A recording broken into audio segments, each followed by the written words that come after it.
Hello there. I hope that you are having a wonderful evening. I am, because here we are. I am Kat Hobson. Welcome to Paranormal Experienced. I am so glad you're here. I have an event coming up that I'm very excited about, and I've invited someone who has enjoyed it with me to come and join me to discuss it tonight. I am really thankful that I get so many opportunities to interact with listeners, to interact with people who are talent for different events, to be able to cover things like a UFO conference or the Gettysburg Battlefield um, bash that I'm going to be going to. There's so many things that I think are really special. They serve a purpose. Some, like the Battlefield Bash, support children with cancer and wounded warriors. The Ozark Mountain UFO Conference provides information. Right now, ufology is in the fore, and that hasn't always been the case. And I appreciate a lot of people who have brought this topic more into the public forum. And I think that Prometheus Entertainment and their production people who brought Ancient Aliens and, Blind Frog Ranch and Skinwalker Ranch now. There's so many different ways that people can learn about this stuff. And that wasn't always the case. I've been doing paranormal experience for over 10 years now. And it's really surprising how public this information has become. And there's conferences all over the world. And I really think the people that took a step out decided to produce things like this. My friend Jay Bloomkey, who is behind Ghost Hunters, there's people who have done really cool stuff.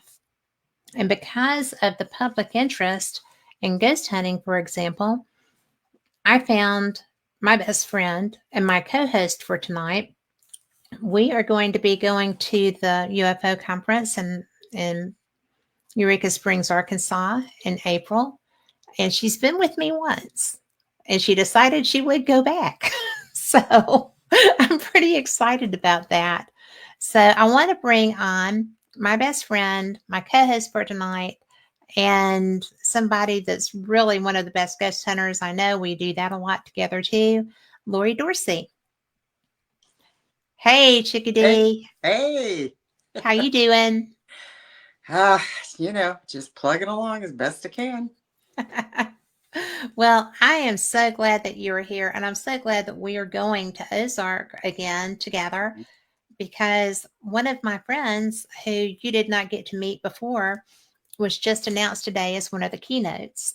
And I think that's so exciting. It sounds Um, good. they have such a good speaker list, and they always do. But this year, it's not really centered on television people.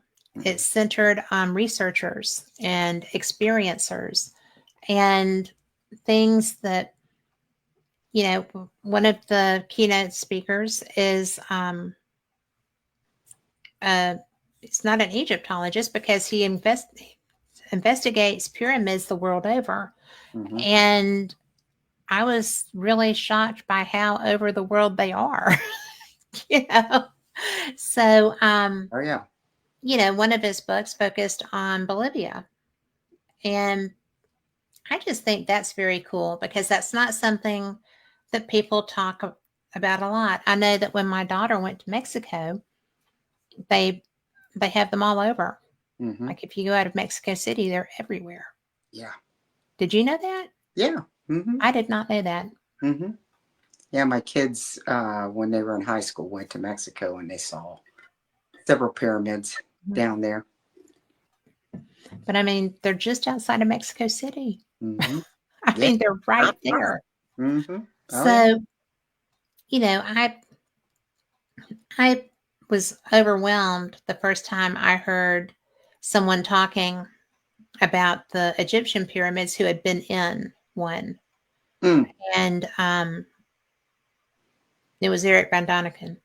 But Oh, that blew that blew my mind because nobody talks about the things that he does because he went in there when he was young Yeah.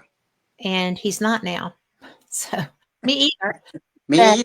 it's really interesting because he was allowed to go in and look at things, went down into the bottom where there was like a bath or, you know, a table. Oh, And okay. the water would, if you took the water out of it, it would fill back up with fresh, clean, clear water, Hmm. not salt water. So, you know, obviously there's a spring that gets the water in there. So Mm-hmm. that's one of the things that I want to talk to Sam about. you know, Yeah. and it's oh my gosh, he's going to be so upset. Osman, Dr. Sam Osmanagichi, Osmanagich. That's not an I at the end. That's a slash. Old eyes. Maybe I should put my glasses on, right? Well, I've got mine close by. But Dr. Sam Osmanagich is actually, he studies pyramids and megalithic sites, and he goes all over the world, and they were not built by humans. Yeah. So I cannot even imagine what it took for him to be able to get started with this. You know, the oldest ones are China, Egypt, Indonesia, Bosnia, Mexico, Bolivia. Mm-hmm. Same time, you know, Mm-hmm. the largest ones. Mm-hmm. No evolution, but knowledge has been brought to us. And I don't know about the no evolution. I think that that could still go either way. Hey, Tom McNicholas. But really and truly, I don't.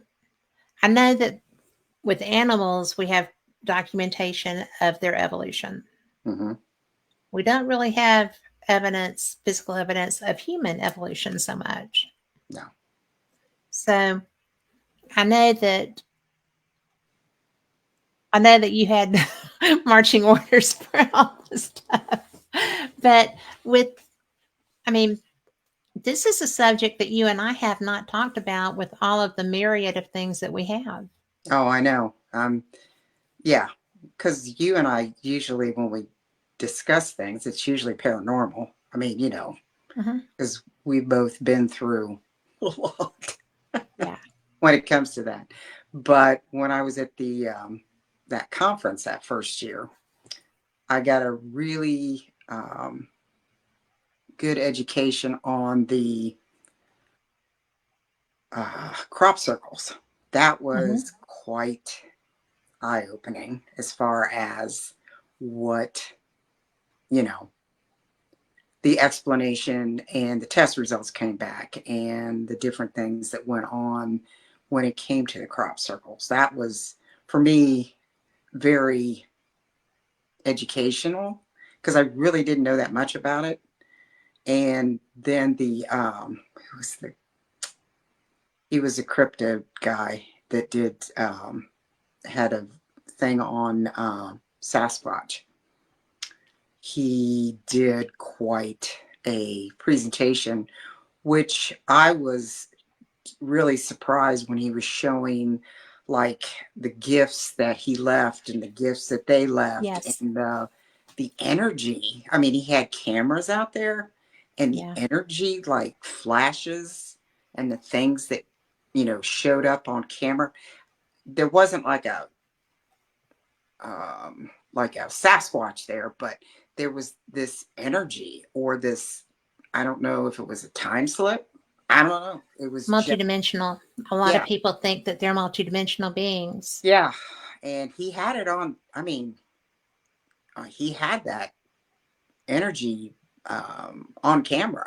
Yes. And I thought that was really interesting. And then the, oh, the like shelters Mm-hmm. that were definitely not natural. Those were not natural things No. that were built, and it the thing had to have been huge that were pulling these trees down. And And they were large trees. yes, very large. Large trees for a large creature.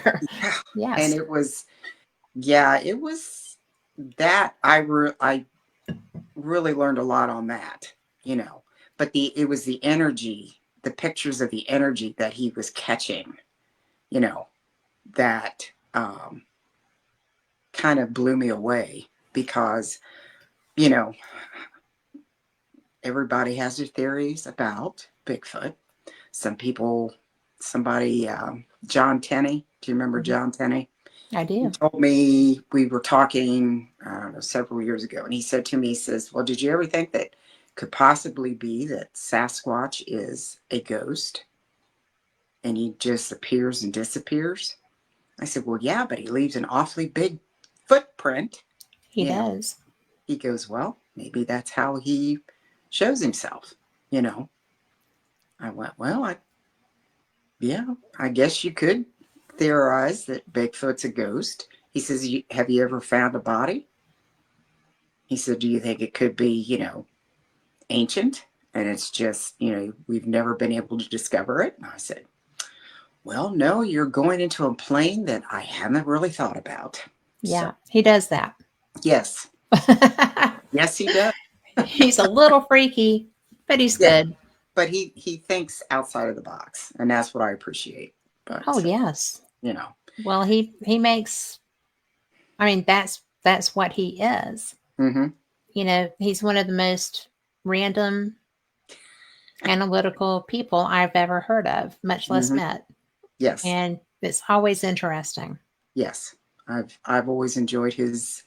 Well, I don't know. You call it a lecture. I just call it talking. I mean, he Hmm. just engages everybody when he talks to you. Hmm. So that's what I found very interesting when it came to the um, theory of Bigfoot. So Yeah. I digress. Sorry. No, that's okay. Trust me, we've got 2 hours. We're good. Yeah. But, you know, one of the things relevant to that is that there's a man in Alabama, Jonathan Odom, who he is Alabama Paranormal and Bigfoot. Mm-hmm. And I've not gone out with him because I'm not really sure I want to go out on a not a lot of people involved Mm-hmm. Bigfoot seek, Mm-hmm. seeking experience because he, when he walks out of the woods, he has, he's been filming while he's in there and stuff. He just puts the camera on his shoulder as he walks out, just because. I mean, you know, I do that sometimes places just because with ghosts, I mean, they Mm-hmm. can be not in the mood to talk to you, girl, but you'll still maybe catch something if you're not in a position where they're going to be worried about what you're doing, right? Right. So, he was walking out one day and I was watching it, and crouched down beside a tree was a bush, right? Mm-hmm. Just like all the other bushes in that area, there were a slew of them. And as he's walking away, he doesn't know it, but that bush stood up and turned around and walked away. And I was like, Oh my God. oh my God. Oh wow. Oh, And so I'm just, that nothing else has ever gotten my attention like that did, yeah. relevant to cryptids. Okay. Mm-hmm. And I was just kind of like, nope, not going with him. But this is also someone who does go alone, which I think is really crazy. Yeah. But um, but he's comfortable. So there's a lot to Well, be said for that. packing too. Huh? I'm sure he's packing too. Well, heck yeah. Yeah. I mean, I wouldn't wipe my nose out there without having something. But um, it was so funny because when he realized it, he was already home. I'm sure. Wow. Okay. And so that's when I became an adamant believer in Bigfoot. or whatever you want to call it. Yeah. And what was interesting to me was that that one was fairly small, so it would have been a juvenile. And from what I understand, the juveniles are rowdy. Yeah. And so it's Yeah. like, oh dear, you know, no, I don't want to go. And that's not far from an area that another friend of mine investigates. Oh, really? I Okay. guess explores. Okay. And so I was like, do you get anything out there? He said, oh, yeah, they're there. And it's, to me, that's interesting because one of my friends grew up not far from there, but on the other side of the valley. Oh, okay. And she's a good bit older than I am. And we were Okay. talking one day, and we were, paranormal investigating together.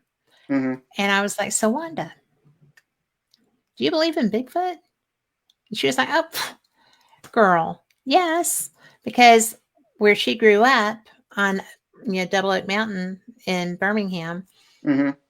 she was like, they were just like us. They lived right there with us, and they would, you know, you just see them, you'd hear them, and I'm like, Wow. what? And so, girl, yeah. And I will absolutely say that anything that Wanda would tell me, I would take to the bank. Yeah. She was married to the chief of the Red Cherokee Nation. She is one of the kindest people I've ever known in my entire life. And she doesn't have any reason to BS. Mm-hmm. So, yeah. Wow. That's cool. But I find it really interesting that that cryptid talk was the part that got you. Yeah. That one, well, it was the video evidence that you got Mm-hmm. that really blew me away with the energy because I wasn't expecting that. You Yeah. know, I mean, it was, you could see it. I mean, the Yeah. Well, it was almost like a portal. yeah, and it was like wow, you know. And I was, when you were talking when we were there 3 years ago, you said, about Bigfoot and this and that, about the cryptids, and I kind of went, okay, okay.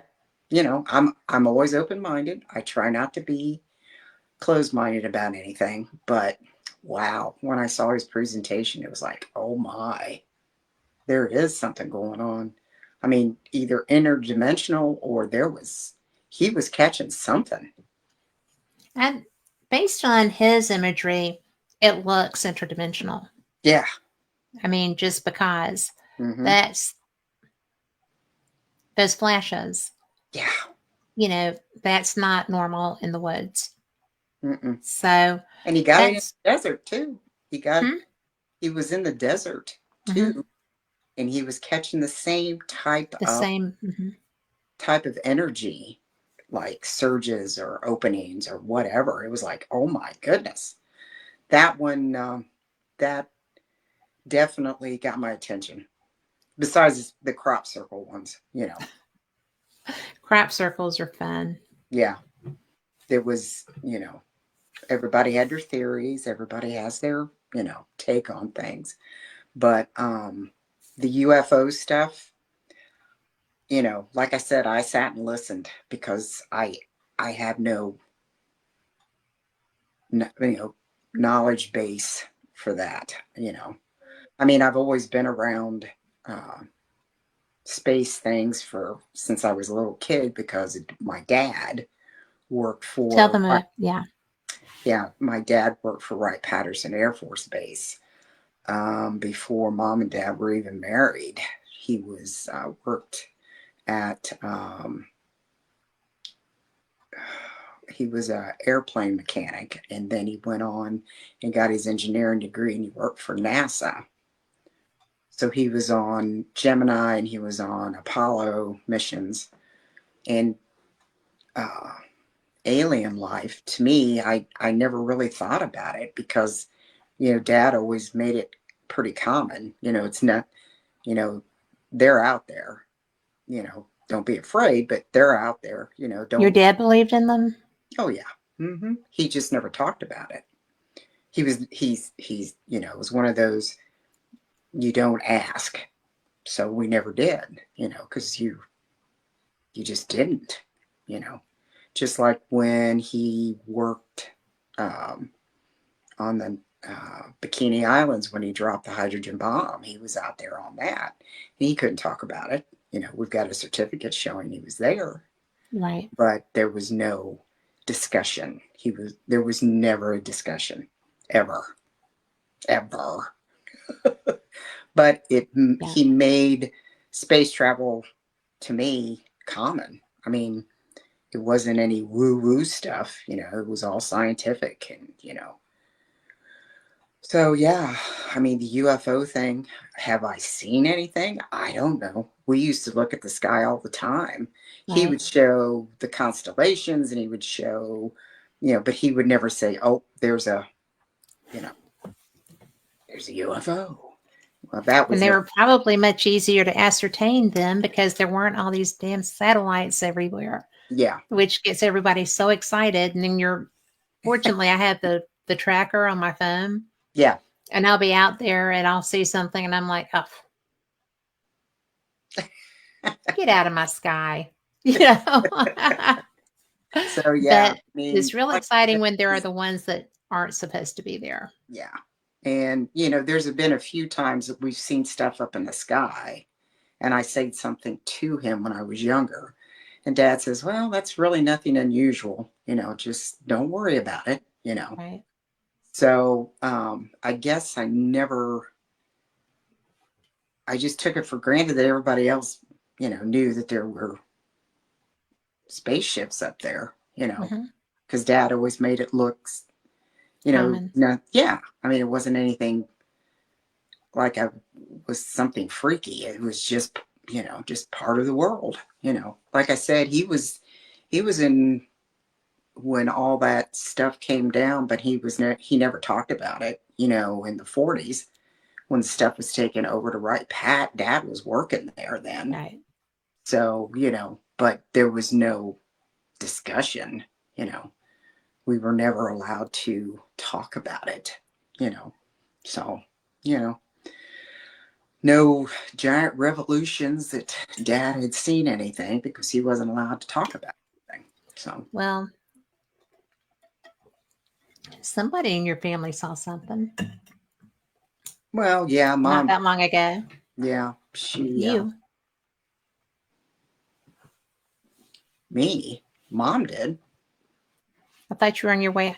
Tell me about your mom, and then I'll tell you about you. Oh, you talk. Oh, okay. I think I know what you're talking about. Mom saw something out in the backfield. Um, Oh, I remember that.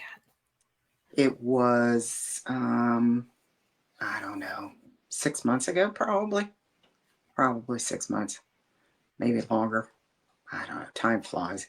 She looked out the back window of her bedroom, and across the field, there were a whole bunch of little tiny white lights just dancing across the back field.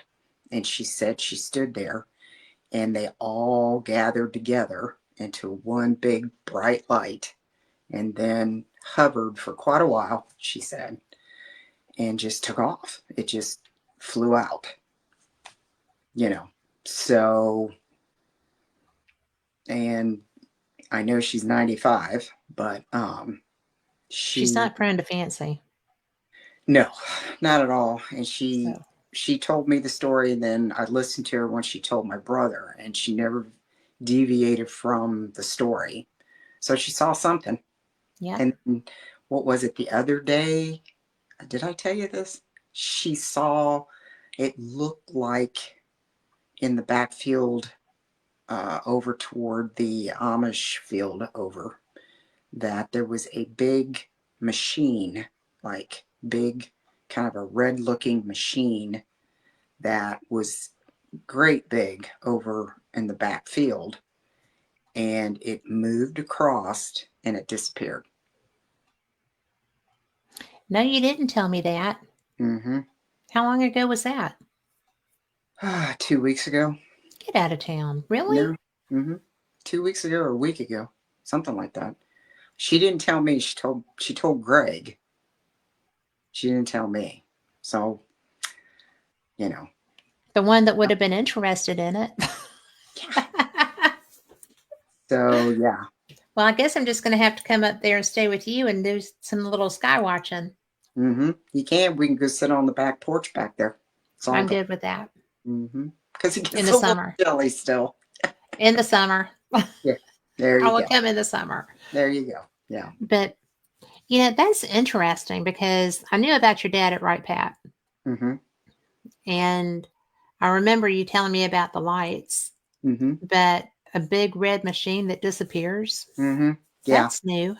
Yeah, that was a new one. I didn't know exactly what to say. Um, Greg, Greg was telling me, and the only thing she did was confirm it because Greg was telling me about it, and she goes, "Oh yeah, it was back there." She said it was really big, and she said it moved across and it just disappeared. I went, disappeared? She goes, "Yep, it just disappeared." I went, okay. I don't know what that means, but okay. That's interesting. Mm-hmm. It's Yeah, almost like it hit a portal or something. yeah.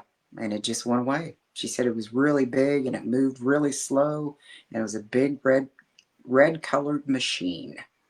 I said, "Did it look like a tractor?" No.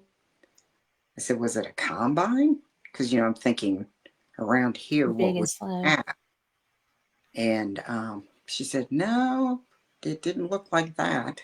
I said, "Okay." So I didn't say anything else, because she gets sometimes agitated if you question her too much. But she said, "Yeah, it was a big red machine and it went away. It just disappeared." I went, "Okay." So That's there's, bizarre. yeah. Well, if you're talking about the thing that happened to me when I was Yeah. going to Shelley's up to Paulding, Were y'all in the way or coming back? we were coming back from Shelley's when this happened. Um, couple things happened that was really bizarre, and it was right there at Mm-hmm. Wapakoneta. Um, the one I know for sure that Vicky, she was in awe, and so was I. We were coming back. It was like 3 o'clock in the morning, coming back from Shelley's, and there was a greenhouse, this big, huge greenhouse place. And I looked over because I saw these white triangles flying around in circles. They were like chasing each other around and around right next to that building where it was a greenhouse. It was huge, one of those like industrial sized greenhouses. And I looked at Vicky. I said, "Am I seeing things?" Because 3 o'clock in the morning, Yeah. investigated all night. You're kind of. Loopy. I said, "Are you seeing what I'm seeing?" She goes, "Yeah." And we said, "What is that?" And we both saw. She said the same thing. They were white triangles. I have never heard of a white Delta craft. Mm-hmm. Usually they're the black silent ones. Mm-mm. The Deltas, I mean. And they were just like circling each other. I mean, it just went round and round and round several times. And I kept looking back when we went past it, and I kept looking in my mirror, and they were still there. They didn't follow us, but they were circling. Thank God for small favors. You would have had a fit. I know. But I would have had a fit too. In all fairness, I'm not just razzing you. I would not have liked that. yeah. And the other thing that happened, I think we were on our way up to. This was when Garrett was with us. Mm-hmm. Garrett and Vicky and myself, we were heading up, and I think pretty sure it was pretty close to Walpock again. That's an active The area. yeah, and that's where Shelley had her experience. But there was a semi in front of us, and I don't know how to explain it other than this big bright light came down in front of this semi that was in front of us, and it was like you could see this like flash of light, and then I don't know if it hit the front of this truck. The truck just kept moving, so I don't know if he saw it or didn't see it, but it was like that light was pointed to the, you know, into the side ditch, and it just kept like things were flying up, you know, and eventually the light extinguished and the truck just kept right on going. I mean, it wasn't like he was, I don't know, it was just the oddest thing. It just, this big bright light came down and like smashed into this truck, and then the light was off to the side, and this, I, So it was like a collision? yeah, it Like the was, light, whatever the light source was, came and hit the truck? yeah. And then it was like shining its light into the side ditch, and there was like debris coming up from the ground up, and then the light just finally went out, and I said, what the hell was that? Was the And there, debris coming from the light source? yeah, So the light source was damaged. yeah. And then the light source went away, and the Did truck it just fly kept, away or go out? yeah, I mean, the truck Did, just kept right on going. He never but I even mean, the light heard source, did the light source fly away or just go out? just go out. We never saw anything come out. I mean, come out like from under the truck. There was like debris coming up, but there was no, it was just so bizarre. I don't know what it was. And That's weird. that was the weirdest thing. And the truck never even hit his brakes. So either he didn't see it and I did. I don't know. It was so weird. It was such a weird night that night. And that's when I found out that what happened to Shelley on that way, in that area where she had her Is that where she had time her loss. experience? Yeah, where she had her time loss. She had her. Yeah. Wow. So there's something really bizarre around that. Well, there is really bizarre stuff through there. I mean, Mm-hmm. it's anytime that you get around a base of any Mm-hmm. Well, Walpock, reference. well, that's, Neil Armstrong's. That's where his museum is. Yeah. So, there's all his artifacts and stuff in there. But, Right Pat, it's way south, And it's way probably, notorious. yeah, Bright Pat is way south of Walpock. Yeah. So yeah, it was definitely different. It was, yeah.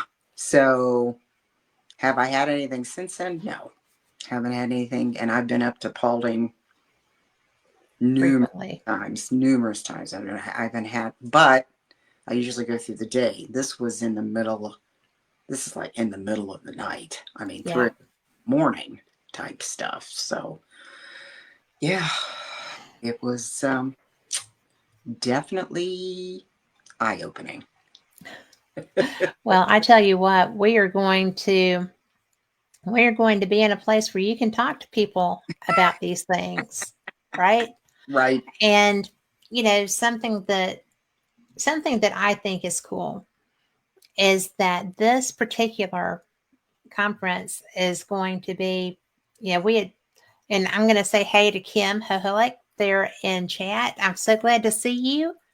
And this is somebody who is actually doing Bigfoot work, Sasquatch work. Oh, So, okay. and I'm not going to give too much away about her, but we're working to get her on, Oh, and cool. she works with Jay Bayerson. So that's going to be, finding Bigfoot, finding Jay, those Mm-hmm. things. So and not only that, but she's a parrot head. We've known each other for 20 years through Jimmy Buffett. So all kinds of fun stuff happening there. Cool.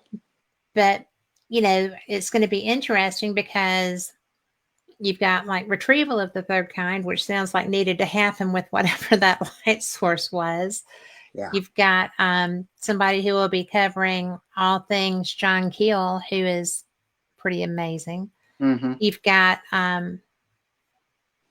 so much, so much. You've got an investigation, and I'm actually excited about this because Britt Elders is somebody that I had her publicist reach out to me, and I didn't realize it was the same person.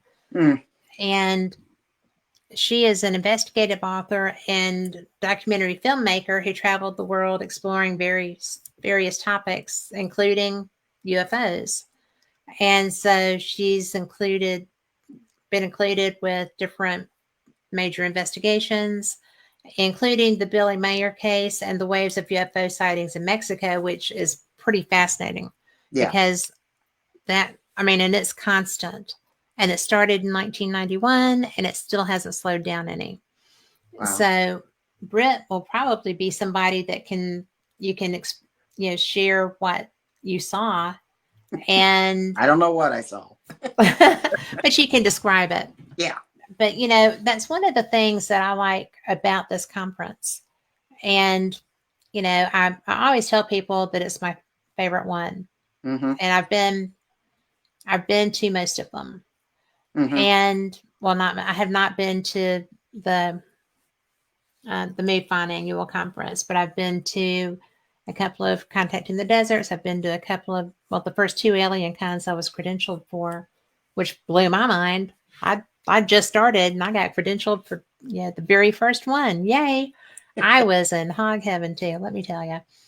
But it's really fascinating because with Ozark Mm-hmm. UFO conference, you are it's the most intimate environment with the speakers. Yes.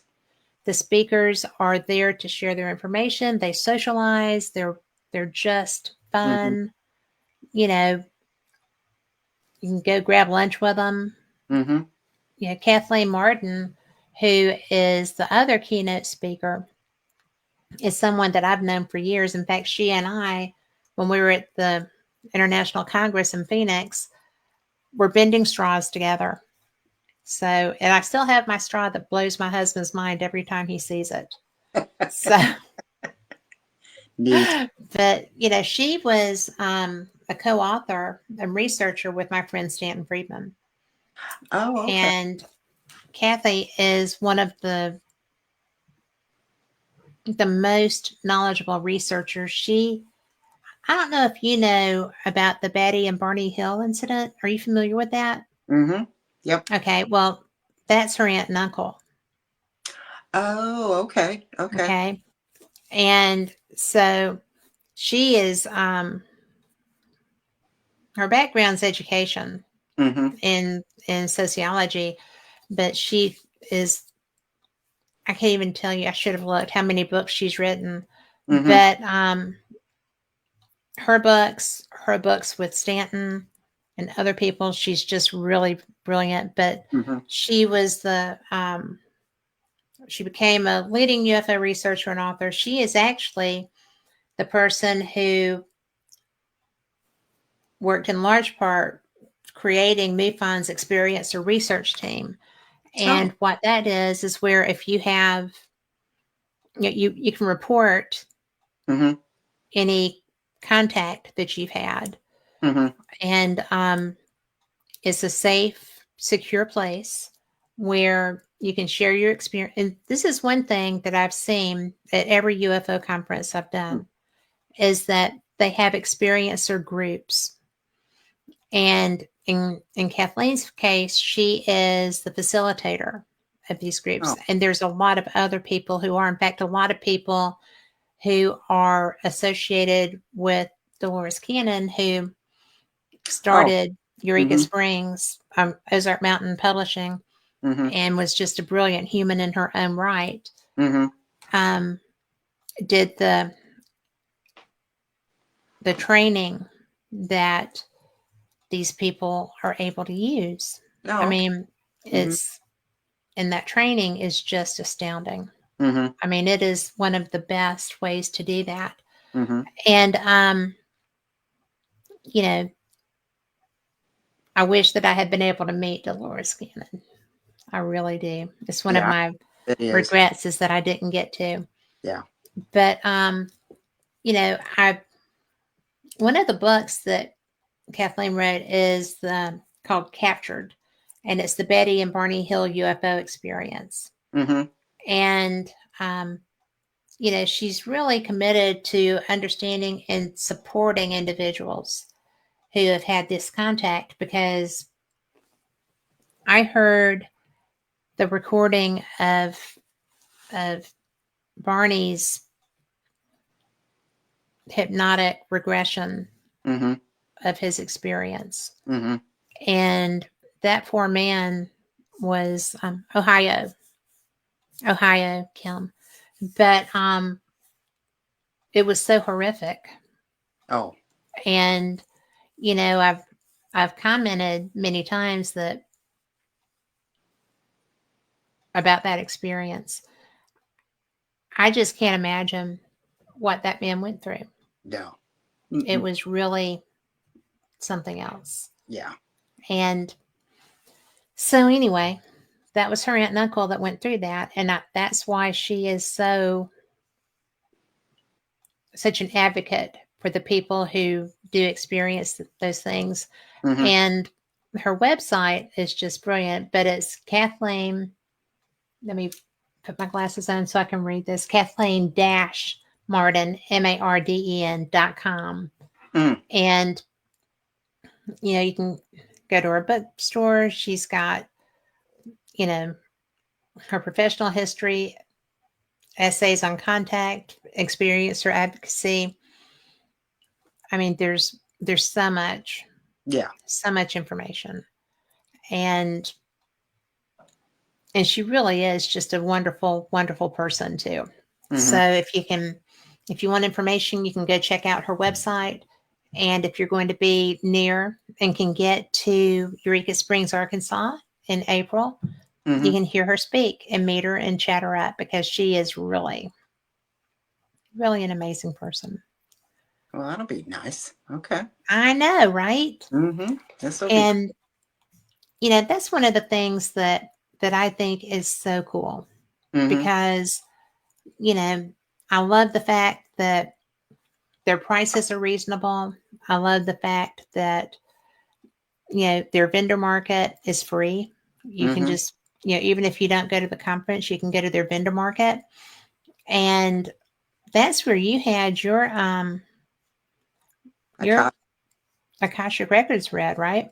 Yep. I had my Akashi record, and I wanted to know the name of my guardian, and the lady that was talking, she just looked at me and she started laughing. I said, "What's the matter?" She said, um, "Well, you really can't pronounce his name.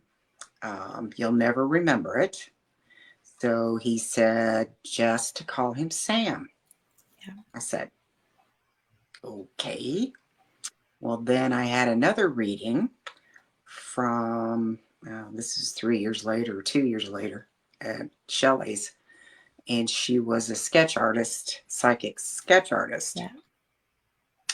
And she said, I had several guardians, but this one has been with me since the beginning. And he wanted me to know who he was. I said, okay. I said, well, I was told in an Akashi record reading that I cannot pronounce his name and to call him Sam. And she laughed. She said, I can't pronounce it either. He showed me it. She said, I can't pronounce it. So I said, so Sam's good? He said, yeah, Sam's good. You can call on Sam. I went, okay. But yeah, he was, I got the background on him, and he's training me supposedly for when I pass on to become a guardian, he's trying to teach me how to Be a guardian angel, I guess, because he's been with me ever since the beginning. So he's says that I am doing what I'm supposed to be doing, which I'm not sure what. which is always encouraging. Yeah. So he just said that it's gone. He she gave me the background of him. He had a son that passed away, and his son talked to him, and he knew his son wasn't gone really. And this was like World War I, and he was from Poland, and I mean, it was quite extensive. What she told me, you know, and but she said he showed me his name again, and she said I can't I can't pronounce it either. I said okay. Did she say how he connected to you? How y'all became involved? No, the only thing he said that he just was has been there ever since I've been in this world. That's it. And he's not Just famous. this trip? Yeah, he said this lifetime. He said I've been with you, I guess, since I got here. He didn't say how he was connected other than, like Angela was giving me the background of who he was when he was alive. And then he became like uh, guardian or helper or whatever you want to call it. And Hmm. he's been with me since the beginning. He's not family. I think there's family around me, Oh, but sure. I know there is. he's been there ever since I've been. He's watched over me ever since I came into this world, is what I was told. That's So, so interesting yeah, it was definitely because interesting having a because your family on both sides are Scots and Irish. and Irish, Hmm. but Yeah, and the literal side is English and German. mhm. That's all I know, you know. But yeah, he said he was from Poland. He was Polish, and his son, had died in the war, which was we figured it out was World War I. So we're talking, long time ago. Right But before you were born. oh, long. Because I was thinking if he reincarnated as you, Yeah. then that would be a tie, but that time frame's not right. Mm-mm, no. So he's I guess mentoring me to become Hmm. what he is. So when I pass on, that I can become. A guide. Yeah, that's what he's trying to teach me. I guess he said I'm coming along nicely. He hasn't seen you mad. Yeah, So- that's true. He hasn't seen me or cussing. tipsy. He has seen Yeah, you tipsy. yeah. Oh, I'm sure he has. But I'm going to say hi to Angie in chat. It's nice to see you. And, you know, I just love that. And I'm so interested in who's going to be in the vending this year Yeah, because um, it's kind of after COVID, everybody's doing the build back better, build back better, build back betters. mm-hmm. And it's pretty cool. Yeah. They've It got these really is. great And tables with crystals. I was looking through the vendors with crystals and jewelry, and well, there's several readers, tarot, and I don't know. There was past life one. I'm always interested in that. yeah, I'm always like to know a little more about my previous lives to be where I become the way I am today. well, have you learned not to ask people if they recognize your energy? No, Stop doing that. I know. But I am getting better about bridges. True. Mm-hmm. You And can't get over them enough. for those that don't know, Lori is very interactive and nosy with Yeah. spirits where we go. And we were at Bannockburn House in Scotland, and she did her infamous, "Do you recognize my energy?" Mm-hmm. Well, someone there did. And Because it was not a pleasant memory. I just had that gut feeling I'd been here before. It was that it was so familiar. The whole place was so familiar. I just had to ask. I mean, seriously. And what was that relationship, Lori? Well, I think it was not good. He was mad at me. Um, Justifiably so. yes, we got into a I don't know, battle, fight, whatever you would like to call it, back in the medieval times, and over a woman. I was a guy, obviously, and I You killed him. well, And he said that. well, I didn't kill him. He died later after our fight. I thought he was alive when I left, but he died later because of the injuries I inflicted. So we're in Bannockburn House, guys. Yeah, in Scotland. And we're doing there's this, You were using the I rods. was using the rods and then they were, yes. And it was just like, oh, dear heavens. And then it was so, it was not funny on No, behalf of this person no, at all. and I And apologize. I do feel that person's pain and I understand the anger. Mm-hmm. But I just know the next time we're in Scotland, if we get anywhere near any place like that, you're going to do it again. But Bannockburn is closed now, so Yeah, won't be doing it there. we won't be doing it there, so he can't But at me anymore. but always make sure when you're doing a paranormal investigation that you're not opening yourself up too much to Right. the environment. Mm-hmm. But it was so overwhelming there. I'm telling you, it just But can't. you do it everywhere. Well, not all the time, just sometimes. Hello. Well, Mansfield, they all know me there when They we. do indeed. They do Mhm. indeed. Well, And you go there. You live there. You have a mhm. special affinity there. Well, Frank Hanger, he was one of the first spirits that I ran into when I first Yeah. started investigating there. You know, the guard that was killed down in Mhm. Solitary. He was standing at the end down there, and then he would let me know if he was there any other time I was there. But Yeah.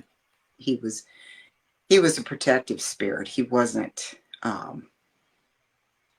you know mean, angry, but he would Yeah. always let me know he was close by. When I was in there, because as well as I do, there was some really nasty spirits in Mansfield. I have photo evidence. Mm-hmm. So, But I mean, yes. Yep. but Yes, indeed. yes, indeed, we've had a lot of experience. Yeah. Oh yeah. So Don't want to have that one again. no. Well, unless your mom's there. Well, somebody to run interference is always a good thing. Mm-hmm. Yes. Yes. But, you know, one of the people that I am so excited about, and I'm so excited about seeing him again, is Ray Hernandez. Oh yeah. Mm-hmm. And this guy, he is one of the best researchers, I think, in this particular field. Mm-hmm. It's academic research on the relationship between consciousness, our greater reality, and the paranormal. Contact modalities, which include UFO contact. Mm-hmm. And he is he is really, really one of the smartest people I know in this field. Mm-hmm. He is one of the most open to different different thoughts, different ways to view things. He's currently the director of the Consciousness and Contact Research Institute. Mm-hmm. He's he's put together an it's an academic research institute comprised of more than 25 PhD academics, medical doctors, and researchers whose mission is to explore a new paradigm that seeks to integrate the findings of consciousness research and the phenomenology of extraordinary experiences. Mm-hmm. And Ray's, who actually coined that term, contact modalities, it's Mm-hmm. um, how is this happening? Mm-hmm. And he's I'm going to read this because I think this explains it so much better than I ever could. But um, it says, I argued that most materialists in ufology are clueless about the complexities of the UFO contact phenomenon. Ufologists have historically dismissed topics concerning UFO contact with non human intelligence and the relationship between UFO contact and the paranormal, what I call the contact modalities. He says, I will demonstrate that the UFO contact phenomenon is both physical and psychic, but is primarily a paranormal, multidimensional phenomenon involving a manipulation of space time. And he'll be presenting, data that Mm-hmm. argues that all of the paranormal contact modalities, including the UFO phenomenon, is one interrelated phenomenon under consciousness, our multidimensional greater reality. Mm-hmm. And he says, finally, I will argue that the UFO contact demonstrates that we live in a multidimensional spiritual and virtual reality. And I'm going to say I have seen him speak several times, and um, he's brilliant.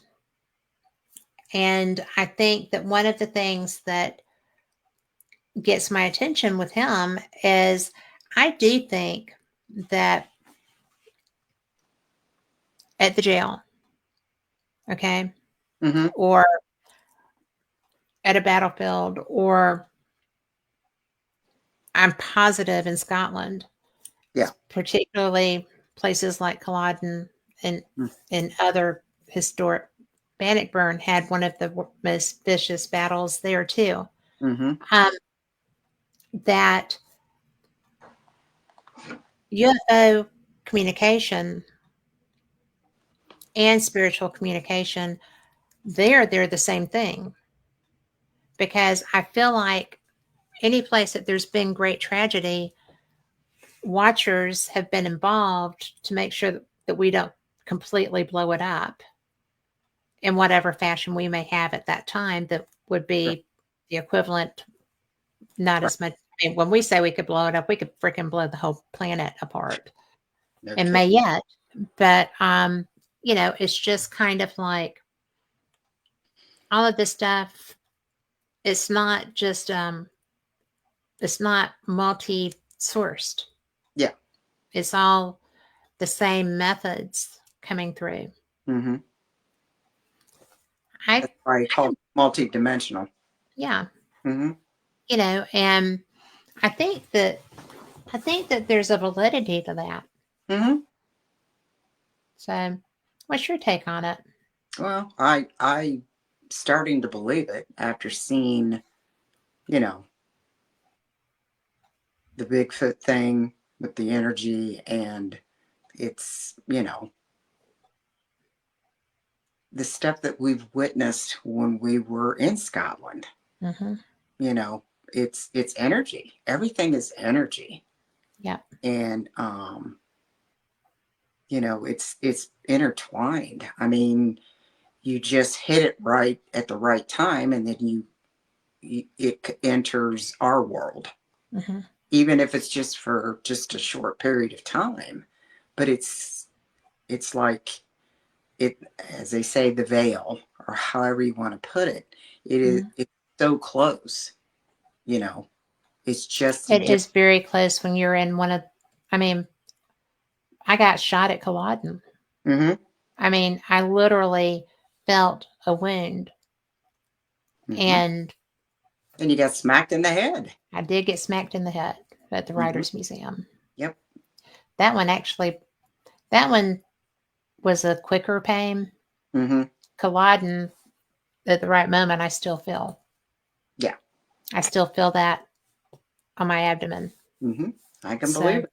I can I believe it. probably should find somebody that can help me with that.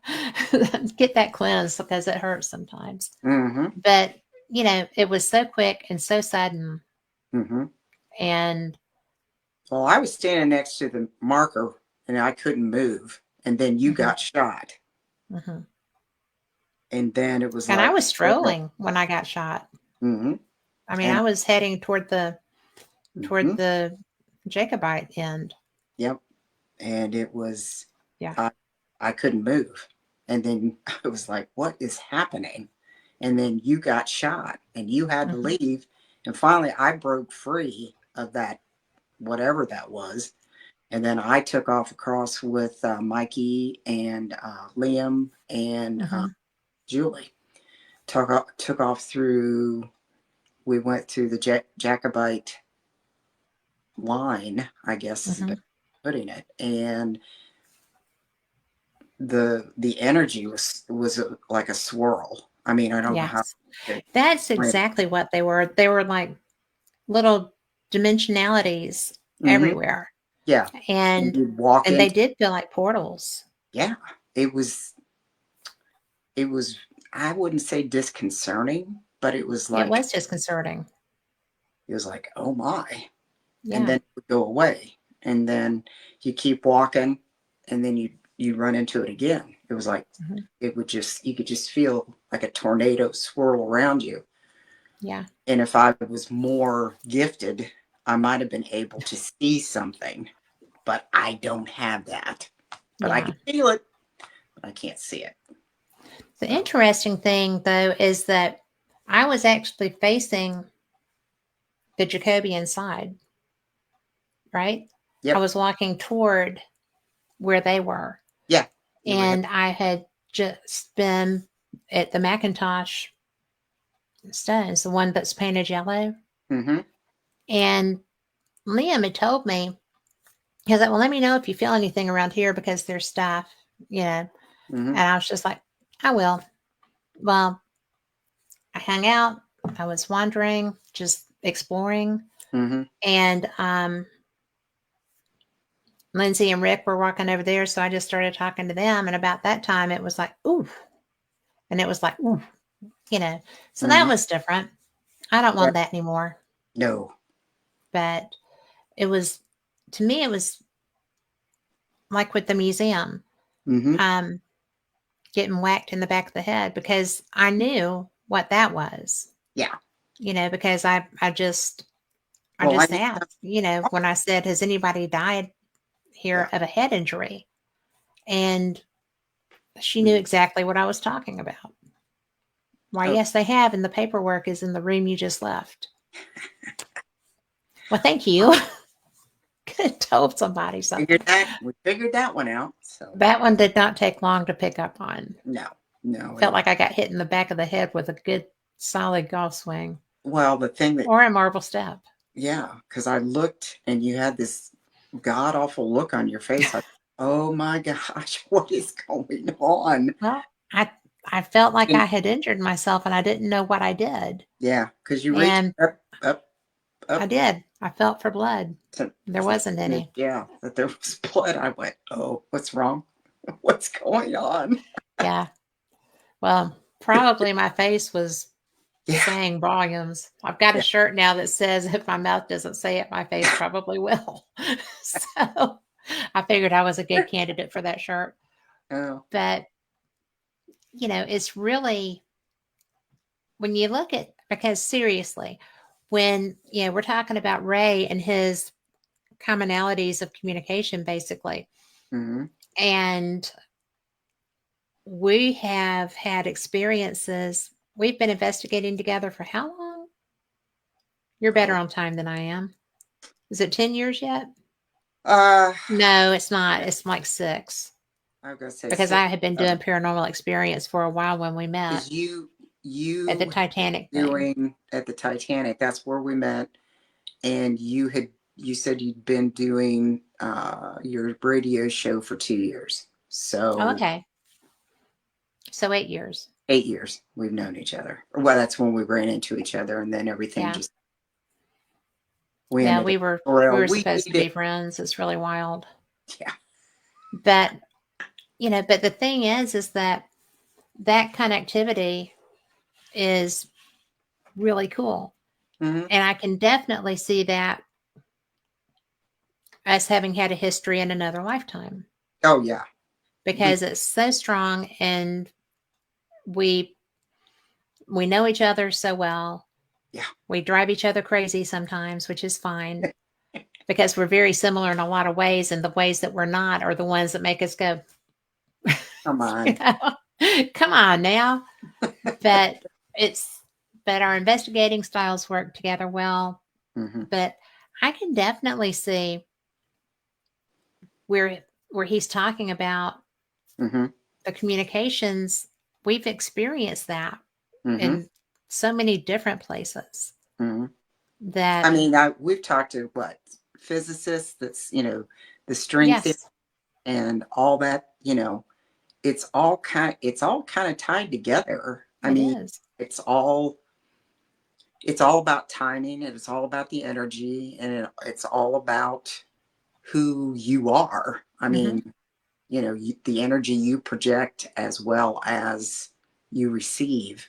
You know, Yes. you're a little more perceptive than I am. A little bit more what? Perceptive when Uh, it comes to energy. But well, yeah, you're too busy looking. mhm.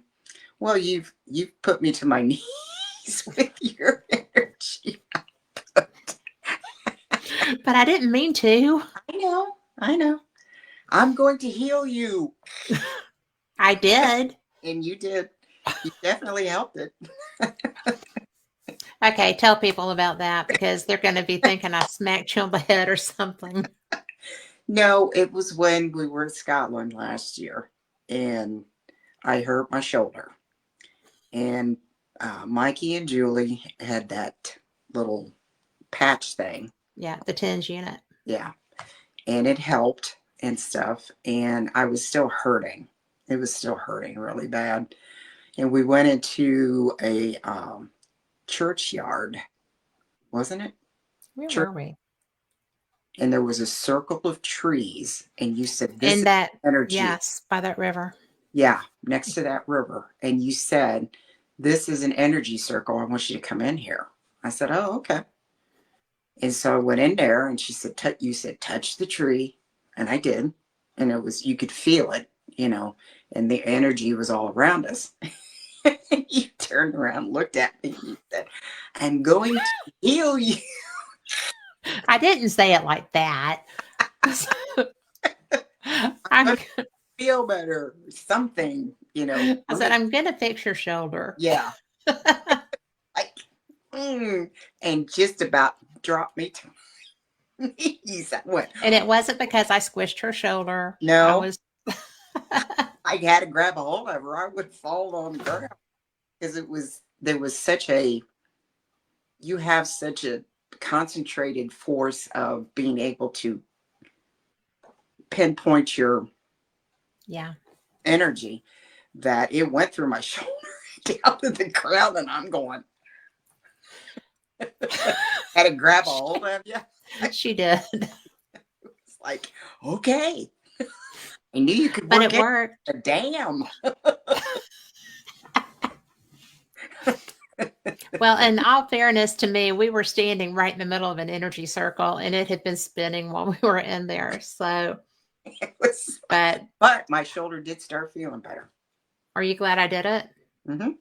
Yeah. Okay. Just didn't realize you were. I knew you worked energy, but wow. Okay. Well, you were in the basement when Toby wanted to do that, weren't you? Oh yeah, that That was was that was an energy transfer. yeah. But I Actually, it wasn't. wasn't He just on me. wanted to build energy and he didn't know what he was getting into. But I wasn't touching you. But you He was. kept telling At that. least you didn't go to your knees. No, he did. He did. Yeah. Be careful what you ask for. Yes. And when you did that, I kind of went, whoa. Well, I was just trying to loosen you up I know. And you did. And it did and to help. heal it It because did help. it needed to be, It was inflamed. yeah. It was inflamed. And it definitely helped. And then when we went to that, where was it? The round stones and the standing stones. The Karen, Kyla Cairns, yeah, there was like what, three or four of the, they were everywhere. The yeah, energy circles were everywhere. and all the trees were energy circles. Hmm. And that's where I was drawn to. And you Because, cannot tell me they weren't planted that way oh, intentionally. they had to have been. Because they were too perfect. Hmm. They were too perfect not to be planted like Hmm. and they're ancient. Those Yes, trees they are ancient. were ancient. Those stones, the standing stones were one thing. Yeah. And I wish I'd watched Outlanders because I didn't know I was supposed to go when I did that. But I was like, yes, take me through the portal. But can Let's I find have Jamie, Jamie. please? No, let me have Jamie. But it was so funny because those trees, I mean, those stones, yeah, they were cool. They're Mm-hmm. big, they're cool. Mm-hmm. But when you walked into the cairns, Oh which are man. graves, and, Mm-hmm. you know, I didn't know anything about them Mm-hmm. except for what I read as we were going in, Yeah. because I really like going into places Cold. cold. Mm-hmm. And we got there and it was so it that part was quietly energetic. That place was holy. Oh man. Culloden is holy. Yeah. And for those that don't know, Culloden Battlefield um, is you're not allowed to investigate there. And I can understand that. Mm-hmm. It surprises me that people investigate at Gettysburg Yeah. because the same energy is at both. Mm-hmm. And the problem with that is that everywhere around Gettysburg, everywhere for miles and Mm-hmm. everywhere was a battlefield, Oh yeah. The but whole, not everywhere was a cemetery. yeah. Everything. Everything. Yeah. I mean, I walked out back the one year I went to Gettysburg with it was Amy Bruni's um, tour. I can't think and remember the name of the tour company she was on. But anyway, we went there and I walked out back with my K2 and there were graves markers right behind the hotel I was staying at. And Hmm. I was getting hits on my K2 like crazy. Yeah. It and it was amazing. I mean, any place you walked, you could feel it. Hmm. Because I walked through town during the day when there wasn't anything going on, and you can feel it. I Yeah. mean, seriously, it's all around you. You can't not. You can't get away from it. No, mm-mm. It was very eye opening. And even shielding there is futile. Mm-hmm. I mean, it really Yep. is because there's too much, there's too many. Mm-hmm. And I'm a really good shield, and I'm not a really good shield there. I'm Mm-hmm. pretty good. I mean, Right. but because one thing I don't like the concept of are people sharing themselves in death states. No. I don't want that. Yeah. I when we were in Scotland and I knew at Culloden that I needed to be shielded, right? Mm-hmm. but I wanted to experience some of it too. Mm-hmm. So I was kind of betwixt and between there. Mm-hmm. But at the Writers Museum, I was completely unshielded Mm-hmm. because I did not anticipate Yeah. that there had been, Yeah. it was a violent death, but it wasn't because he was killed. It was because it was so sudden and he fell and hit his head on a marble stair, outside the house. And the people of the home brought him in to care for him and even paid his doctor bills and everything, but he still succumbed to it. Mm-hmm. But the things you learned were on the papers that you looked at that you Yeah. didn't really pay attention to until the owner of, that those were about whacked you to get your attention. But it was really, I was unprepared there. I was not unprepared at Culloden, Mm-hmm. but it was so strong at Culloden that I didn't stand a chance, really. Um, it was wild. Yeah. Oh yeah. There was So, no doubt about that. Whoa. with these different modalities of communication that we've seen in Mm-hmm. our investigations, I'm really curious to hear Ray's presentation on that Yeah. because, you know, and I've known him, I interviewed him years ago Mm. and hope to get the chance to again while we're up there. Mm-hmm. But, you know, paranormal contact modalities, the UFO, non human intelligence Mm-hmm. kind of communications. Mm-hmm. Um, I can see where he comes up with these things being interrelated. Mm-hmm. How many times have we heard people lecture or talk to us about this? Mm-hmm. We saw that somewhat when we were in Glasgow at the Scottish Paranormal and UFO conference Mm-hmm. to an Yep. extent. But I just think that all of this stuff is so tied in together.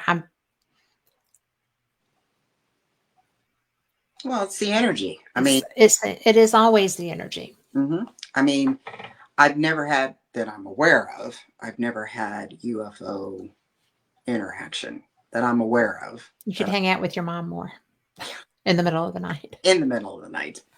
Um, like I said, the only one I remember was when I was going up, coming back from Shelley's, and those white um, triangles were flying around, chasing Mm-hmm. each other. But other, if I had it when I was younger, I have no idea. You know, Right. Dad would always talk about, we always were staring at the stars, and he'd show, constellations and things like Yeah. that. But if there was any kind of interaction, I either it's been wiped from my memory, or I've consciously buried it. I don't know. Mm-hmm. So Could be either or. yeah. And really and truly, until fairly recently, you have not been one to really entertain thoughts of fancy, No. which you would have probably considered this. Mm-hmm. Oh yeah. And, so that would have been a big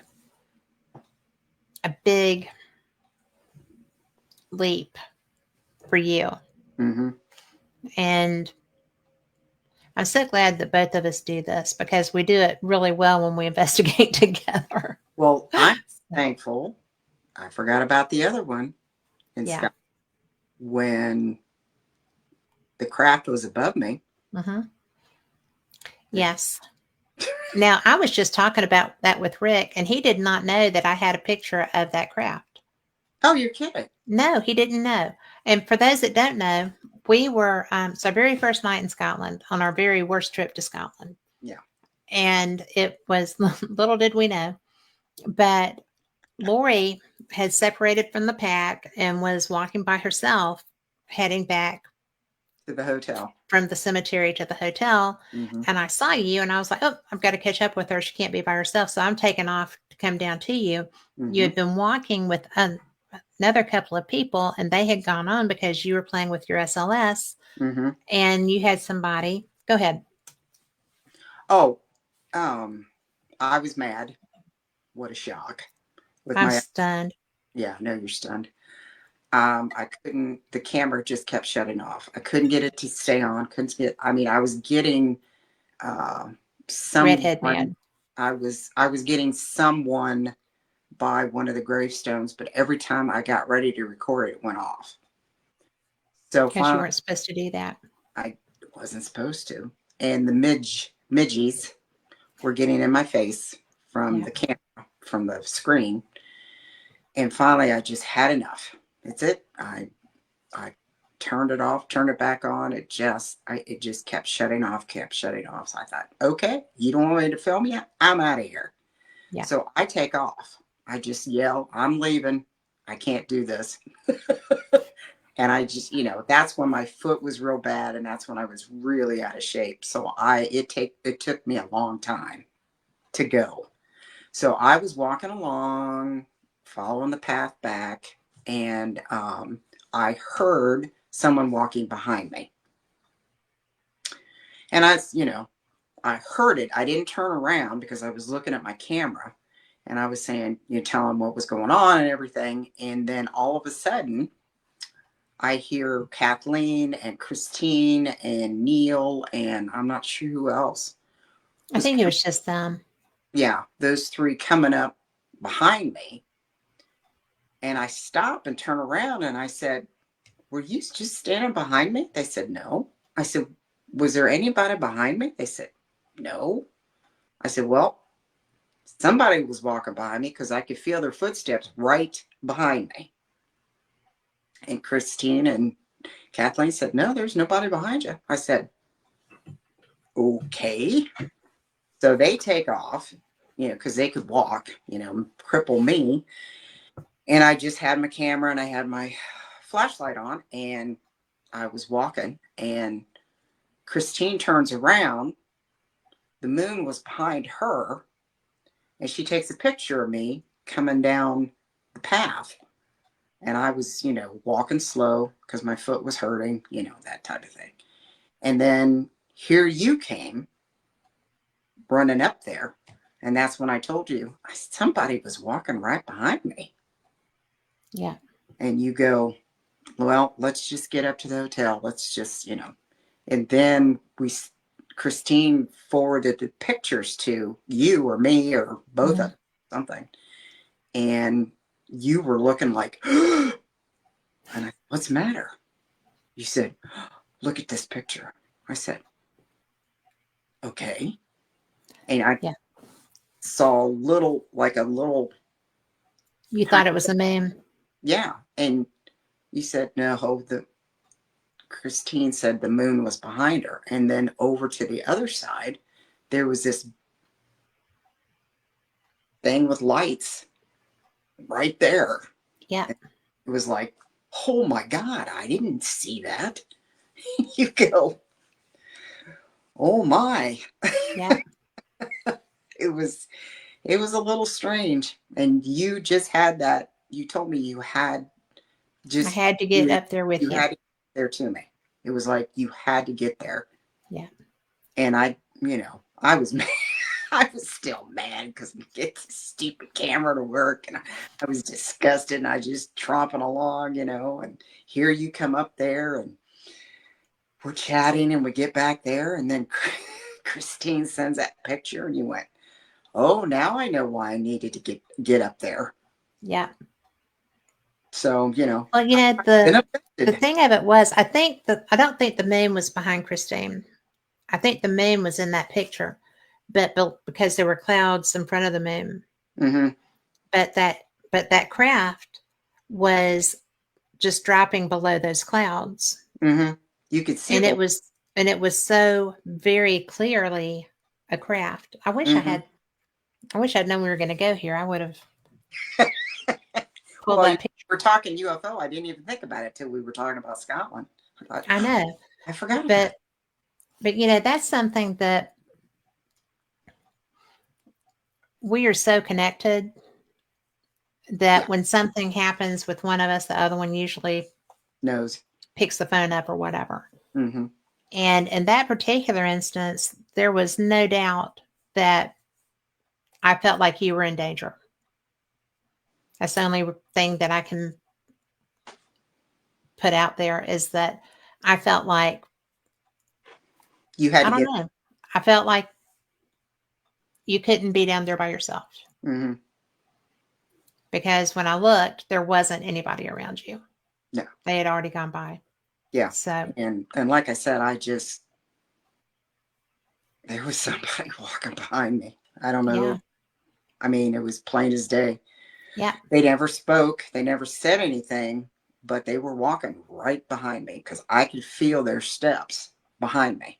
And I was just saying, well, I'm not sure what's going on because the stupid camera won't start it, stay lit. And I know there's something down there. And, I just gone yeah. on and on and on. And then here come those three.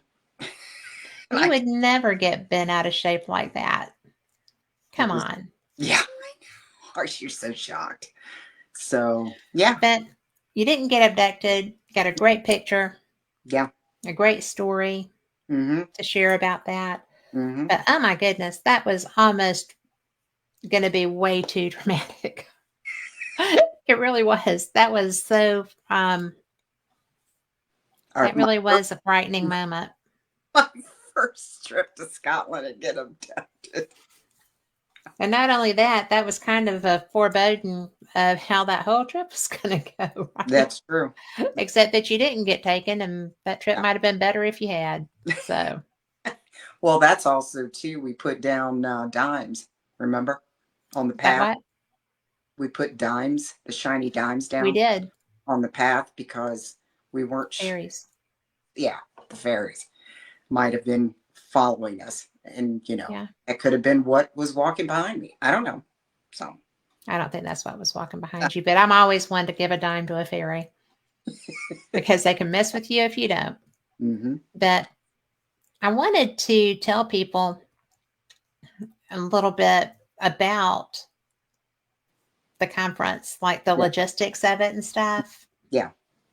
Because something that I found out, and I don't think I told you yet, is that there's going to be a charity giveaway, a raffle, Oh, and it's being done by the Astronomical Society of the Ozarks, and they're raffling off a one sky telescope and observer's accessory kit.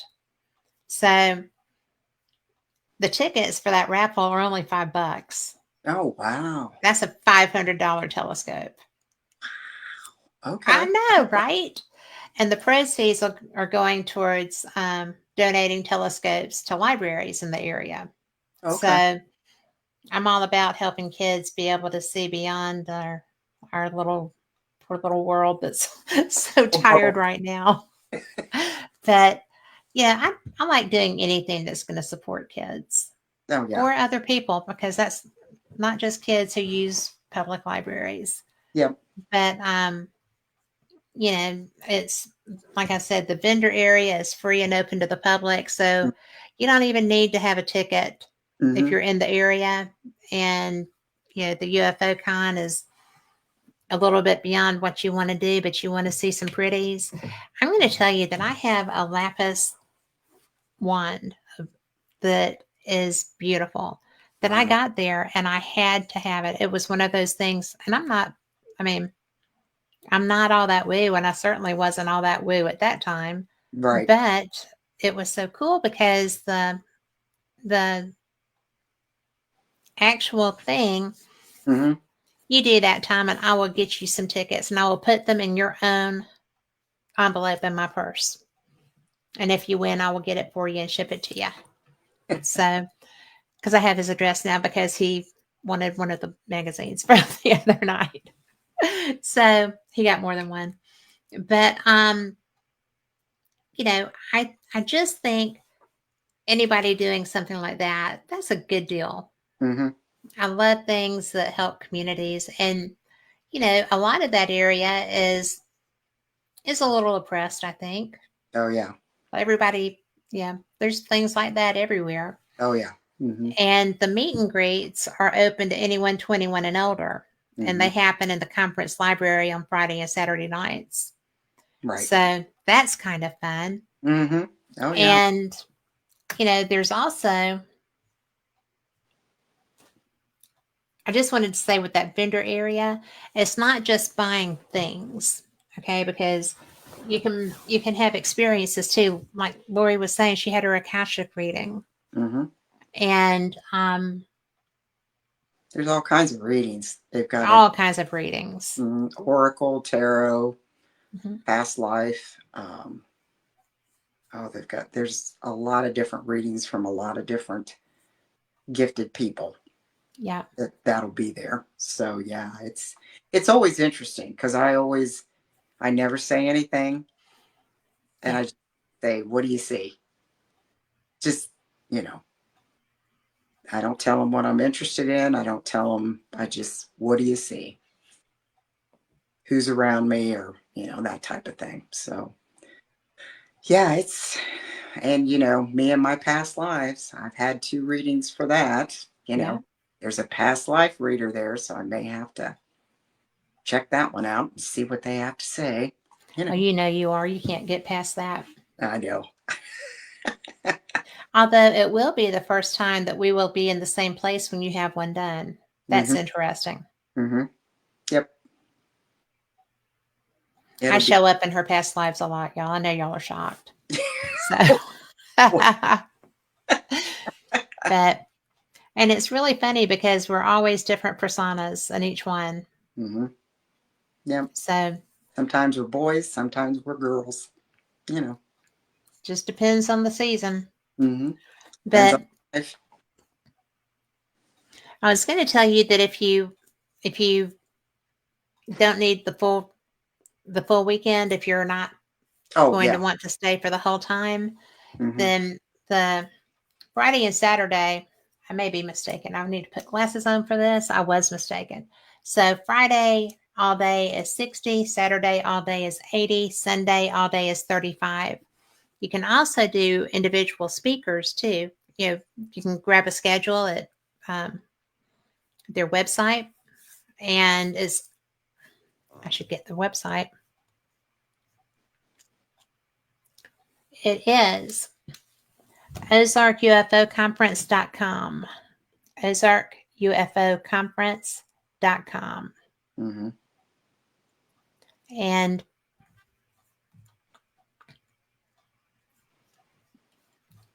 well, now I'm in the wrong place. There we go. Thank you, Carl.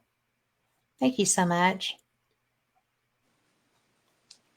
Yeah, those are the speakers.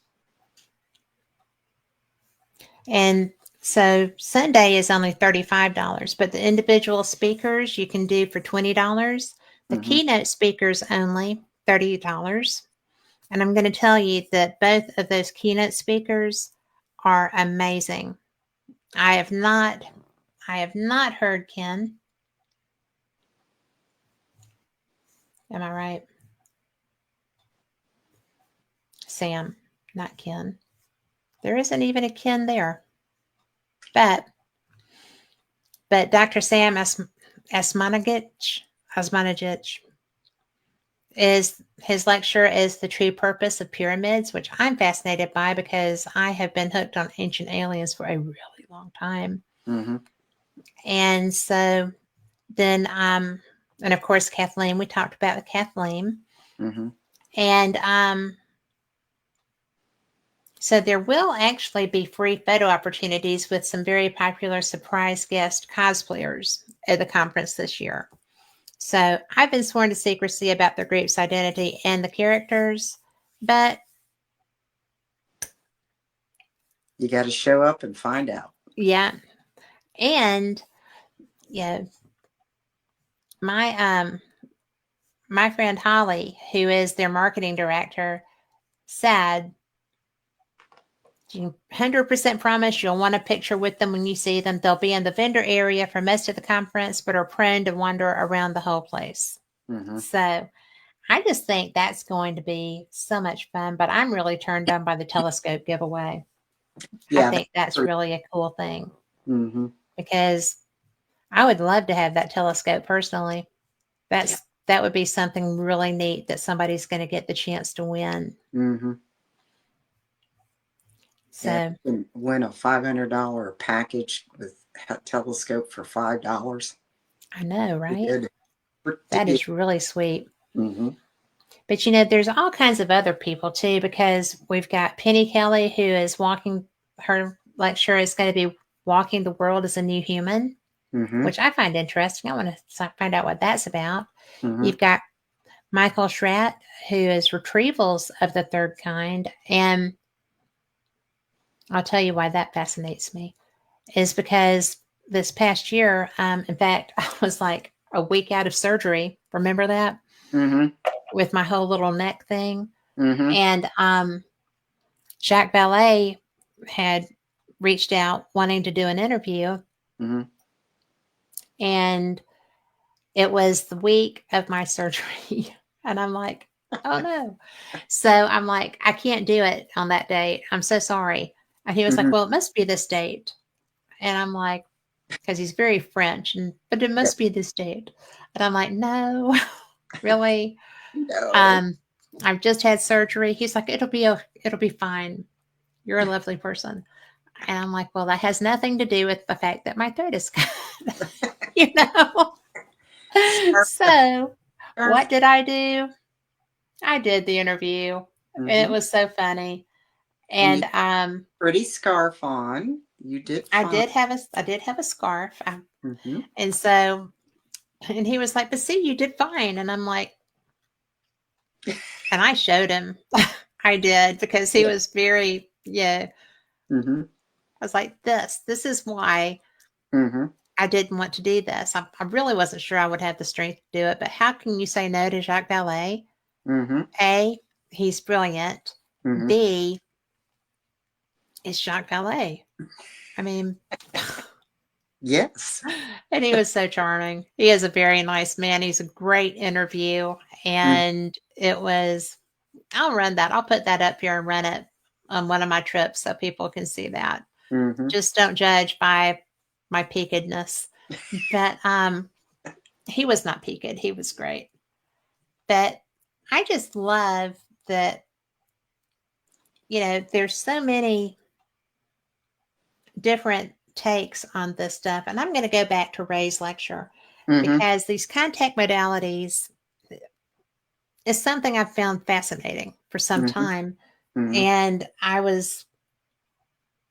I'm always blown away by how cavalier we can be sometimes, you know, with our personal space and stuff like that. And, you know, that's like you had talked about Toby with that energy exchange. Mm-hmm. And, um, yeah, he wanted to build kind of an energy bridge so that one of the spirits that in the basement at the jail Mm-hmm. would have energy to use to project more. Right. And, you know, I really don't talk about this very much because Mm-hmm. I feel like it's kind of self aggrandizing, maybe. Mm-hmm. And it's not because I don't do it, right? It Right. just is. Yeah, yeah, yeah. And so when, because he had made the comment in the room that, you know, you can use, you know, there's so many people here, you can use any of our energy. And I was like, no, you No, cannot. No, you cannot. nope, You don't have the right to offer my energy nope. because that's a contract. Mm-hmm. And you can't make a contract for my energy, which is true. Mm-hmm. So if somebody ever does that to you, our listeners, do not allow that No. because that is your body and that is your energy field. Mm-hmm. And that's very precious. Mm-hmm. And you should guard that and protect that because that's kind of your essence. Okay. Mm-hmm. It's part of your essence. Yep. So always protect that and take ownership. Mm-hmm. And it's a big deal. It really is. Mm-hmm. But so when he explained what he was trying to do, I'm like, well, I can do that. And he was like, you know, all excited and stuff until he wasn't. And so Yeah, always you know what you're praised asking for her and also. You definitely raised the temperature in that basement. And it was Well, cold. and It was cold down there. it It was. was cold down there, Hmm. It but was. not for long. Yeah. So it was, and that's not just me. Okay. Anyone can project their energy. Hmm. You just need to be smart about how you do it, and you don't let other people take control of it. Nope. You don't let other people have access to it, period. Hmm. And so in this case, I really wanted to see the spirit too because I have such an affinity for her. Hmm. And so, and I wasn't even sure that that's who we were talking to. Right. So I've always wanted to see her. Haven't you? I mean, in I've seen as her much, in form in my SLS. yeah, but I want to not see the lions. I want to see the woman. Hmm. But anyway, so I told Toby, okay, we'll do this. So I just held my hands out Hmm. and he did. And he just kind of dropped. And because you can channel your energy. If you Yep. haven't done this before, you can channel Hmm. that. Hmm. You can bring it into yourself and you can just focus. And once you kind of get everything grooving and you're in control, then you can just kind of flow. And Hmm. it's just a flow. Yes, You're it is. not I've shoving it. Huh? I've Huh? experienced it. She has experienced it. But that was fixing though. That wasn't, yeah, Right. Yeah. that needed to happen. I know. But and actually that might have gone because we were in an energy circle, so I was probably a little charged. Yeah. A So little. but it's just a matter of everybody has Hmm. that. Not everybody channels it and can use it. Hmm. And I'm still learning. yeah, but you know what it is Oh yeah. now because you felt it. Hmm. And so, and it is healing. Hmm. It was. Maybe not quite that much at one time, but it didn't kill you. No. So you're okay. I I It surprised you, but it didn't yeah. hurt you. No. It just So, yeah, it surprised me. That's a good way of putting it. It's like, whoa, you know. I knew you had control of energy, but yeah, it was surprising. you should have seen me when I was an adolescent and would get mad. No. It, well, it's so funny because when Carrie came out, I've never watched it, but I saw the whatevers, Hmm. um, and I was just like, must always not do that, you know. Don't let that happen. But but it is. Everybody has that. Everybody has the energy source. Hmm. Everybody flows energy. It's how we get out of bed in the morning, Hmm. even if it's reluctantly. It's how we it's how we drag ourselves. When you're having a rough day and you just want to go home and go to bed, but you've got 3 more hours before that can happen, and you just have to pull up some energy to be able to go on, Hmm. and there's no coffee or Mountain Dew, then you just have to Manifest it. breathe, pull yourself together, Hmm. flow that energy through you, and Keep going. that just worked really well. Hmm. And just kind of I can't touch my computer now, but it's just one of those things that everybody can do that. Hmm. It's always shocking to people when you do it, Hmm. but it's only because they didn't know that they could. Right. And then you just show people how to marshal that Hmm. because we all have an innate ability to flow energy. Hmm. We are energy Hmm. in a meat suit. Everything is some Yes. intense. Sometimes it's okay, and sometimes it's like, whoa, you know. But Well, and try not to do it when you're mad. yeah, yeah, that's true. I should have But done it on that trip, but well, there if was a I lot had, of things. There was a- we can laugh about it now, We can laugh about it now.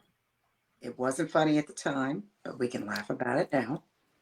And all I can say is be careful of the mysterious adventure that you seek, because there's some bad Juju. uh, there's some bad ones out there. Mm-hmm. Always pay attention to that name. So, Yes. but I think that I think my favorite part about this conference is that it's so positive. There's some tough topics Yeah. that come up in these discussions. Mm-hmm. And this isn't like some of the other conferences where there's experiencer groups. I mean, there's experiencers there Oh yeah. and they just do their own thing. Mm-hmm. And I think that the group setting is fantastic, especially if you're in a larger environment where there's so many people coming together. Mm-hmm. But Ozark is a good sized conference, but Mm-hmm. it's not overwhelming like so many of them can be. Mm-hmm. If you're having to rent, you know, the equivalent of a small coliseum or something, it's tough. Yeah. But however, in the case of that first Alien Con, they did not, because they didn't expect 3,000 people and they got about 10,000. So that was Mm. exciting. Oh, I'm sure. But No, this one's more intimate. personal, this Yeah. one is a personal experience. Right. And that's my favorite about it. You Mm-hmm. know, Mm-hmm. when I was They talking to Holly, what? they got great food too. They do have great food. That Best Western has the best restaurant. Oh yeah. So, and it's when I was talking to Holly today, she was like, "Well, I'm so glad that you're going to be coming and that you're telling people about us." I said, "Listen, I love this conference Mm-hmm. because as far as accessibility to the speakers, as far as accessibility to anybody, Mm-hmm. this is almost a family atmosphere. Mm-hmm. The speakers are readily available to you. They have their merch tables too. You can Oh go yeah. buy one of Kathleen's multitude of books, Yeah. and everybody will have theirs. Mm-hmm. And, there's just so much Mm-hmm. to be said about this smaller environment. You Mm-hmm. can have a one on one conversation with anyone. Mm-hmm. That's where I met my friend Mark D'Antonio, Mm-hmm. the Sky Tour live stream guy. And he is one of the smartest people I've ever met. And if I hadn't met him at Ozark, then probably our friendship would not have developed like it did had we met What at is a it? larger venue, because there would have been so many people, it would have been overwhelming. Mm-hmm. And it's hard to get to know someone in that environment. Mm-hmm. Whereas at a place like Ozark, it's a very personal Mm-hmm. experience. Yeah, you can It see. is by far I mean, yeah. It's by far the easiest way to get questions asked and answered, Mm-hmm. and to get to talk to other people who have your interests. The people that come are fantastic. Mm-hmm. The people that put this on, Ozark Mountain Publishing, they have some of the best authors. They have some of the most diverse authors. Mm-hmm. They have people from all over the world that are on their roster of writers. Mm-hmm. They have so many topics, Mm-hmm. so many topics. And I talk about Dolores Cannon, but there is a kind. I'm going to see if I can find out the actual correct name. That's not right. I'm going to have to go to Kathleen's bio.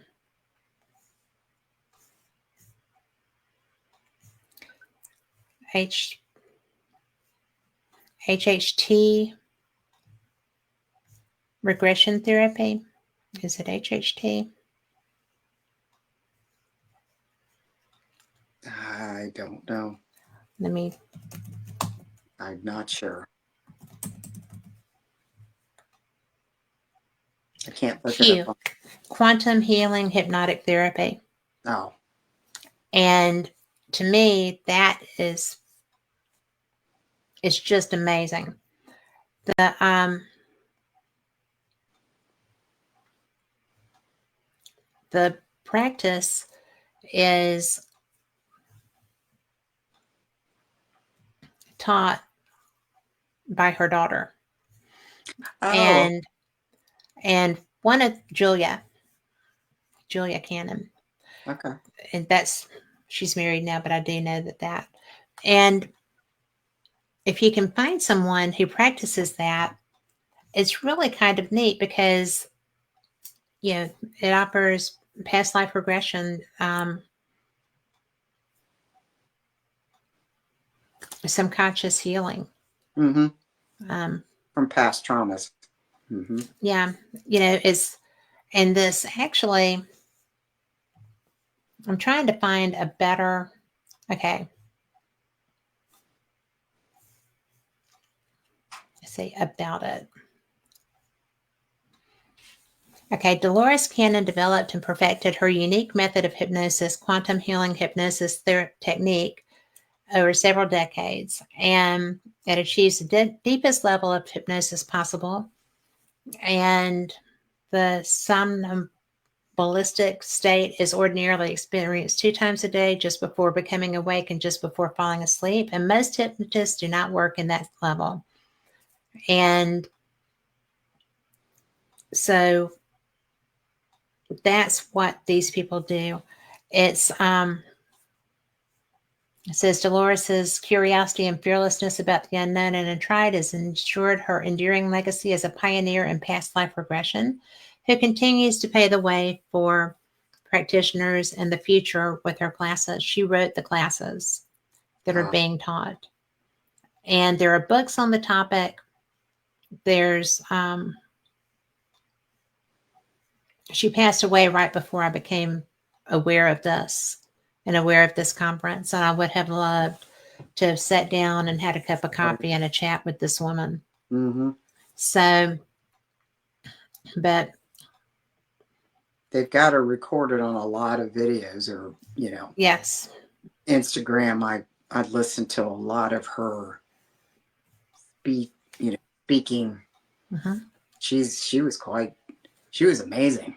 She was amazing. Mm-hmm. And, it's like conscious creation, the concept that we create the world around us through our thoughts, complements the precepts of quantum physics and scientific evidence, which states that everything in the known universe is composed of energy.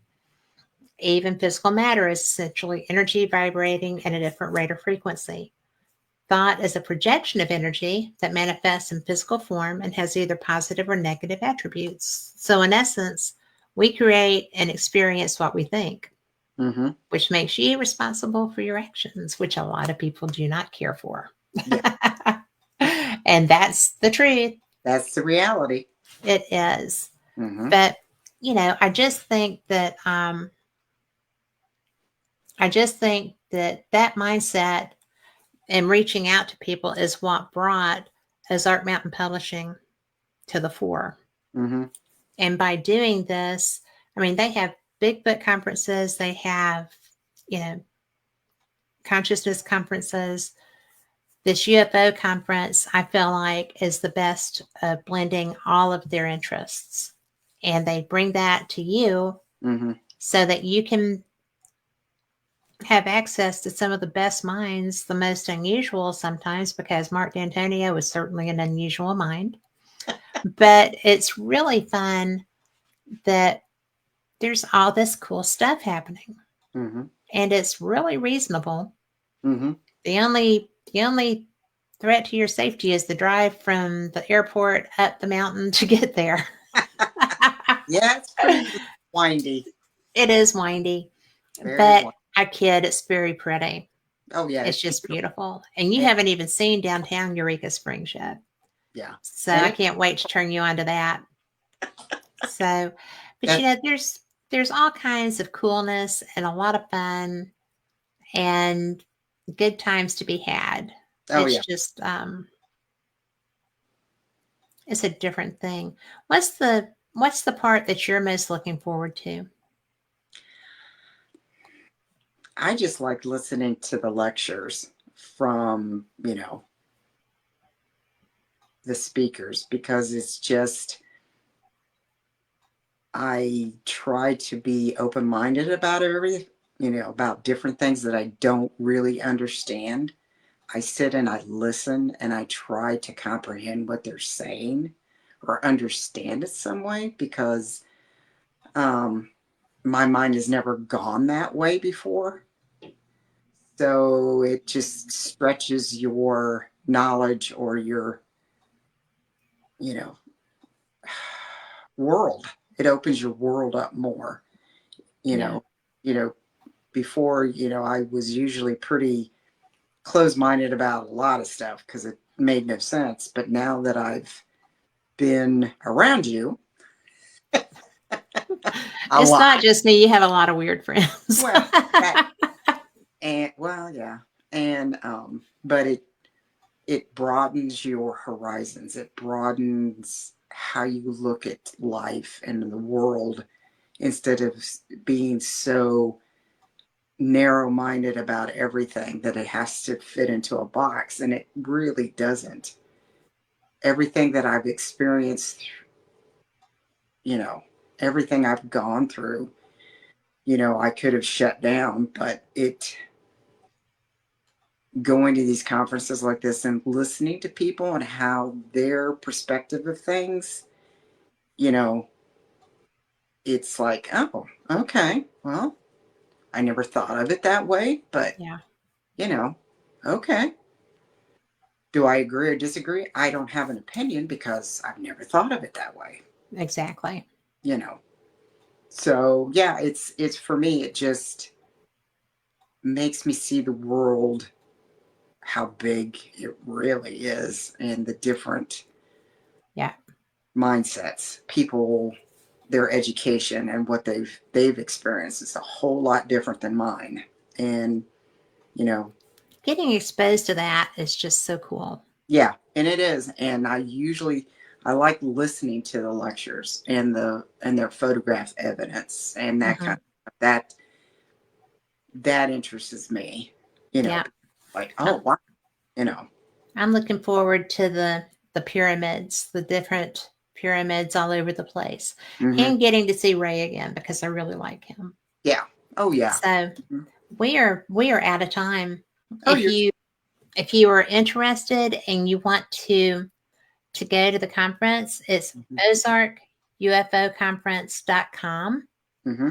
Feel free just to drop in there, check it out, and you know Well. what? Either way, you're going to get to hear all about it when I get back, right? So Yeah. we're going to be going. It's in April, Hmm. and we'll let you know, and hopefully we'll see you there. And So we'll have pictures. yes, thank you so much for listening, and Lori, thanks for coming. No And problem. we will catch you next week. I'll see you Sunday on Fate, but I'll see you next week on Paranormal Experienced. And until then, you take care of yourself. Be blessed. Good night.